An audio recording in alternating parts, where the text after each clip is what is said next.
तो चलिए दोस्तों वीडियो की शुरुआत करते हैं। सबसे पहली कंपनी की बात करते हैं। पहली कंपनी का नाम है दोस्तों kinase technology India limited. But इसको डिस्कस करने से पहले अगर आपने अभी तक चैनल को सब्सक्राइब नहीं किया है तो चैनल को सब्सक्राइब करके बेल आइकन को प्रेस कर लो ताकि आने वाली जितनी भी वीडियोज़ हैं उसका नोटिफिकेशन आपको सबसे पहले मिल सके।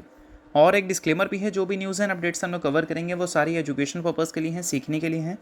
तो इसको किसी भी तरह का इन्वेस्टमेंट एडवाइस मत समझना, आप खुद से भी रिसर्च और एनालिसिस कर सकते हैं।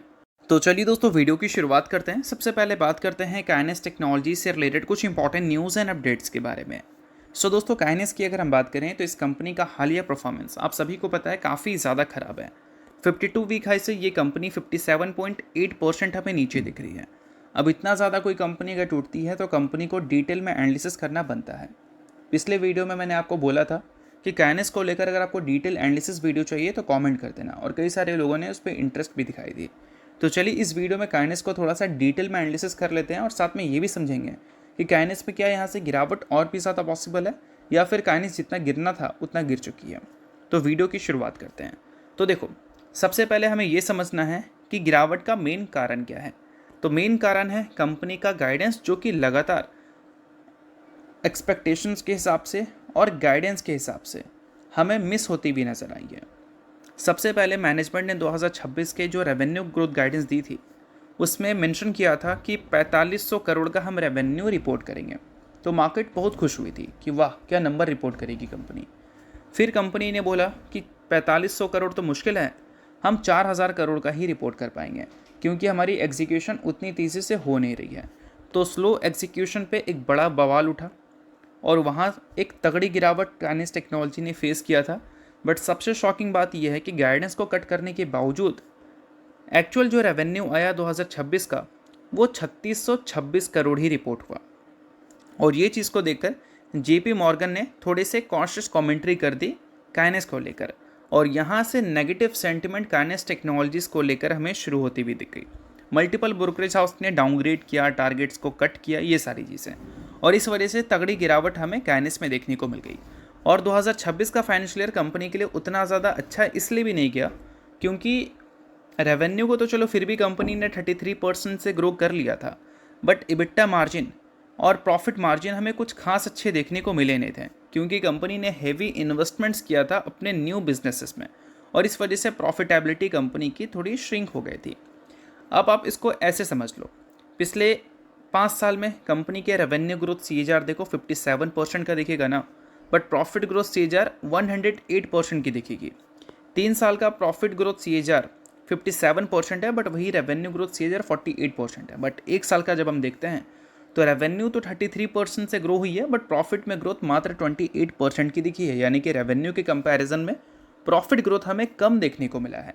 और ये चीज़ें भी मार्केट को डिसअपॉइंट किया था कि प्रॉफिटेबिलिटी इश्यूज़ हो रही हैं कंपनी में। और इसके साथ जब नेगेटिव कैश फ्लो और वर्किंग कैपिटल की बात उठाई कोटक इंस्टीट्यूशनल इक्विटीज़ ने, तब पूरा गेम पलट गया। कंपनी के ऑपरेटिंग कैश फ्लो हमें नेगेटिव रिपोर्ट होते हुए दिखे थे 600 करोड़ के, और कंपनी के नेट वर्किंग कैपिटल डेज 85 से सीधा बढ़कर 125 दिन चले गए। वर्किंग कैपिटल डेज का मतलब यह है कि एक वर्क को चलाने की जब कंपनी कैपिटल लगाती है तो वो कैपिटल कंपनी के पास वापस कितने दिनों में आता है। ये जितना जल्दी हो जाए उतना अच्छी बात है। पैसा अगर कंपनी के पास लेट आ रहा है तो वो अच्छी बात कहाँ से है, नेगेटिव बात है वो। तो पहले वही पैसा 85 दिनों में आता था, बट अब वो 125 दिनों में आता है। तो मतलब कंपनी के ऑपरेशन में कई सारे प्रॉब्लम्स हैं, एग्जीक्यूशन प्रॉब्लम है और भी कई सारे प्रॉब्लम्स हैं। इन सारी चीज़ों की वजह से वर्किंग कैपिटल और कैश फ्लो दोनों हमें डिसअपॉइंटिंग डेटा ही दिखा रही थी। और ये सारी रीजंस के बाद कोटक इंस्टीट्यूशनल इक्विटीज़ ने गवर्नेंस कंसर्न और डिस्क्लोजर कंसर्न भी हाईलाइट किया था। फाइनेंशियल ट्रांसपेरेंसी हमें देखने को नहीं मिली है, इस पर क्वेश्चन रेज किया था कोटक इंस्टीट्यूशनल इक्विटीज़ ने। कैश फ्लो को लेकर भी चीज़ें उन्होंने बताई थी। तो ये सारे चीज़ें काइनेस टेक्नोलॉजी को अच्छा खासा तोड़ दिया था। अब इतना ज़्यादा टूटने के बाद अब हम काइनेस टेक्नोलॉजी से क्या एक्सपेक्ट कर सकते हैं? कंपनी में क्या यहाँ से गिरावट और होगी या फिर गिरावट जितना होना था उतना हो गया? अब दोस्तों वीडियो में आगे बढ़ने से पहले बात कर लेते हैं सेबी रजिस्टर्ड टेलीग्राम चैनल के बारे में, जिसको आप ज्वाइन कर लो। लिंक इसका डिस्क्रिप्शन में दिख जाएगा। ज्वाइन करने का सबसे बड़ा बेनिफिट ये है कि जिस हिसाब से मार्केट में अप्स एंड डाउन दिख रहा है, ऐसे टाइम पे हर दूसरी कंपनी के एनालिसिस बहुत ज़्यादा इंपॉर्टेंट है। तो यहाँ पर आपको सभी कंपनी के टेक्निकल्स को एनालिसिस कर अपडेट होता हुआ देखने को मिल जाता है, जो कि हर किसी के लिए काफ़ी ज़्यादा यूज़फुल है। और इसके लिए आप चैनल को ज्वाइन कर फ्री में आप चेकआउट भी कर सकते हैं इन कंपनी के प्रॉपर टेक्निकल्स, जिससे आपको आइडिया लगेगा कि अभी इन कंपनी में क्या चल रहा है। तो without wasting any time, link description में है, लिंक की तरफ जाकर चैनल को फ्री में ज्वाइन कर लो। तो इसके लिए दोस्तों आपको दो चीज़ देखना पड़ेगा, जिसमें एक है इसके पीयर्स के वैल्यूएशंस को कंपेयर करो, और दूसरा काइनेस टेक्नोलॉजी के खुद के वैल्यूएशन को देख लो। सबसे पहले पीयर्स की ही बात कर लेते हैं। तो पीयर्स में कौन कौन सी कंपनी है भाई? तो पीयर्स में आपको डिक्सन टेक्नोलॉजीज़ देखने को मिल जाएंगी, सिरमा SGS टेक देखने को मिल जाएगा, साइंट देखने को मिल जाएंगे, उसके अलावा एवलॉन टेक्नोलॉजीज़ देखने को मिल जाएंगी। अब पीयर्स से कंपेयर करें तो काइनेस टेक्नोलॉजी का प्राइस टू अर्निंग मल्टीपल 60 से 62 के अराउंड है, और इसका EV to EBITDA ratio 38-39 times हमें देखने को मिलता है। EV टू EBITDA का मतलब ये है कि अगर कंपनी 1 रुपये कमा रही है तो उसके बदले आप कंपनी को कितने रुपए दे रहे हैं। अगर कंपनी का 1 रुपये का EBITDA है तो उसके कितने मल्टीपल्स आप कंपनी को दे रहे हो। ये नंबर जितना ज़्यादा होगा ना, उतना ज़्यादा कंपनी वैल्यूएशन वाइज एक्सपेंसिव होगी। ये कंपनी का 38-39 का है, डिक्सन का 40 का दिखता है, सिरमा की बात करें 28 से 30 का दिखता है, उसके अलावा साइंट की बात करें 30 से 32, और उसके अलावा एवलॉन की बात करें तो उनका 35 हमें देखने को मिलती है। तो काइनेस की बात करें तो काइनेस का जो हाई था उस वजह से वैल्यूएशन अच्छा खासा करेक्ट हो चुका है। डिक्सन का जो वैल्यूएशन है वो इसके मुकाबले थोड़ा सा ज़्यादा है, क्योंकि PLI स्कीम के बेनिफिट्स ये कंपनी सबसे ज़्यादा लेती है। उसके अलावा अगर हम सिरमा की बात करें तो इनका EV बेसिस पर अगर देखोगे तो इनका जो वैल्यूएशन है स्लाइटली चीपर हमें देखने को मिलता है, और मिड रेंज वैल्यूएशन बाकी कंपनीज़ का है। और एवलॉन टेक्नोलॉजी जो है उनके पीयर्स के कंपैरिजन में काफ़ी एक्सपेंसिव वैल्यूएशन है। तो पीयर्स के हिसाब से अगर हम देखें तो क्या काइनेस हमें बहुत ऊपर अभी भी वैल्यूएशन वाइज दिख रही है? बिल्कुल भी नहीं।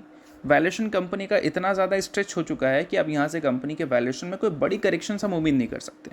तो पीयर्स कंपैरिजन में तो हमें यही दिखता है। बाकी इस कंपनी के खुद के ग्रोथ के हिसाब से कंपनी के वैल्यूएशन को देख लेते हैं। तो इसके लिए कंपनी के पेग रेशो को देखना पड़ेगा, यानी कि price to earning growth ratio. Future के ग्रोथ पोटेंशियल के बेसिस पे कंपनी का present price to earning multiples कैसा है। सिंपल बात है कि अगर कंपनी का फ्यूचर ग्रोथ बहुत ज़्यादा है और present price to earning multiples उतना ज़्यादा अच्छा नहीं है, मतलब ज़्यादा नहीं है, तो फिर पेग रेशो काफ़ी कम होगा। और अगर काफ़ी ज़्यादा प्राइस टू अर्निंग मल्टीपल्स है तो पेग रेशो काफ़ी ज़्यादा होगा। प्राइस टू अर्निंग मल्टीपल्स का मतलब है वैल्यूएशन।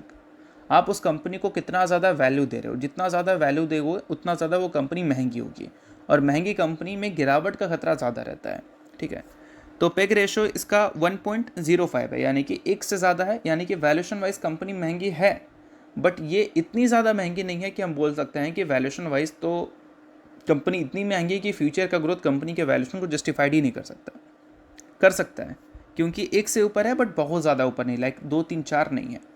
ये एक सबसे बड़ा प्लस पॉइंट है। तो काइनेस में गिरावट तो हुई है, बट ये गिरावट के बाद अगर कंपनी के अर्निंग्स अच्छी तरह से ग्रो करते हुए नज़र आ जाए, गवर्नेंस कंसर्न, डिस्क्लोजर कंसर्न जो इन्वेस्टर्स ने फेस किया है कोटक इंस्टीट्यूशनल इक्विटीज़ के रिपोर्ट की वजह से, वो सारी चीज़ें 2027 में अगर हमें देखने को ना मिले तो फिर काइनेस में एक रिकवरी हम उम्मीद कर सकते हैं। तो ये सारी चीज़ें आप नोट डाउन कर सकते हैं। बाकी चीज़ें सिर्फ एजुकेशन पर्पज़ के लिए हैं, किसी भी तरह का इसको रिकमेंडेशन मत समझना।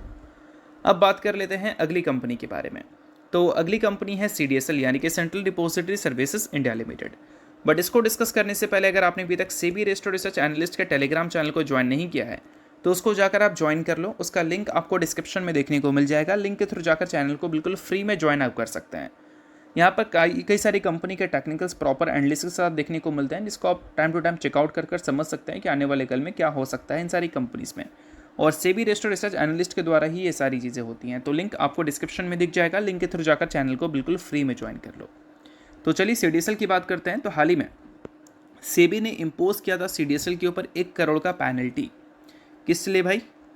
CDSL पे एलिगेशन लगी थी साइबर सिक्योरिटी लैब्स को लेकर, और ये एलिगेशन ऐसा नहीं कि आजकल की बात हो रही है, ये एलिगेशन थोड़ा पुराना है। मतलब थोड़ा पुराना क्या, मतलब ठीक ठाक, नवंबर 2022 की बात है।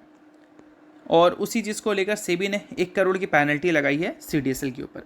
बाकी CDSL और NSDL से रिलेटेड आगे चलकर एक बड़ी खबर दिख सकती है। गवर्नमेंट जो है वो प्लान कर रही है एक डिजिटलाइजेशन इनिशिएटिव को, जिसमें वो CDSL और NSDL जैसी कंपनीज़ को 5,000 करोड़ का कॉन्ट्रैक्ट्स दे सकती है, प्रोजेक्ट दे सकती है लैंड रिफॉर्म पॉलिसी के तहत, डिजिटल लैंड रिफॉर्म पॉलिसी के तहत, यानी कि जो भी लैंड है उसको डिजिटली अपडेट करने को लेकर। जैसे हमारा शेयर्स है, पहले तो फिजिकल फॉर्म में होता था, अब डिजिटल हो चुका है, आपके डिपॉजिटरी में वो सारी चीज़ें रहती हैं। तो वैसे ही यहाँ पर आपको लैंड के जो डॉक्यूमेंट्स हैं वो अभी तो आपको देखने को मिलते हैं फिजिकली, बट आने वाले कल में इसको डिजिटलाइज गवर्नमेंट कर सकती है। इसके लिए 5,000 करोड़ का प्रोजेक्ट गवर्नमेंट की तरफ से इंट्रोड्यूस किया जा सकता है CDSL और NSDL जैसी कंपनीज के लिए। तो ये काफ़ी बड़ी खबर है, आप इस चीज़ को नोट डाउन कर सकते हैं। बाकी CDSL के लेटेस्ट शेड्यूलिंग पैटर्न हमें थोड़े से चौंका रहे हैं, क्योंकि यहाँ पर FIS की तगड़ी सेलिंग हमें देखने को मिल गई है। 11.36% स्टेक था इस कंपनी का, जो कि सीधा बढ़कर 8.24% हो चुका है। DIS की बात करें तो 14.42% स्टेक था, पिछले क्वार्टर में उन्होंने बेचा था, बट इस क्वार्टर में उन्होंने खरीदा है, बट खरीदा इतना कम है कि 1% भी वो नंबर नहीं है। बट DIS ने जितना बेचा है वो नंबर 3% से भी ज़्यादा है। तो इस वजह से पब्लिक की जो होल्डिंग है वो हमें बढ़ती हुई दिखी है। तो अगर आप CDSL के इन्वेस्टर हैं तो ये सारी चीज़ें आप नोट कर सकते हैं कि ग्रोथ कन्विक्शन जहाँ पर कम होती हैं तो वहाँ पर FIS रुकती नहीं है, और CDSL में जैसे नंबर्स पिछले 1 साल में दिखे हैं उस बेसिस पे तो FIS की कन्विक्शन इस कंपनी में काफ़ी लो है। बाकी नेक्स्ट कंपनी की बात करें तो नेक्स्ट कंपनी है TD पावर सिस्टम। हाल ही में इस कंपनी ने 1:2 के रेशो में स्प्लिट की अनाउंसमेंट की थी, जिसमें कंपनी ने एक शेयर के बदले अपने इन्वेस्टर्स को 2 इक्विटी शेयर देने का फैसला किया था। सो अगर आप इस कंपनी के इन्वेस्टर हैं तो इस न्यूज़ को आप नोट कर सकते हैं, इन्वेस्टर नहीं आप इग्नोर कर सकते हैं। न्यूज़ थी इस वजह से मैंने बता दिया, बाकी ये किसी भी तरह का रिकमेंडेशन नहीं है। तो होप करता हूँ ये वीडियो आपको अच्छा लगा। वीडियो लाइक कीजिए, पहले बार सब्सक्राइब कीजिए। वीडियो के लिए बहुत बहुत शुक्रिया।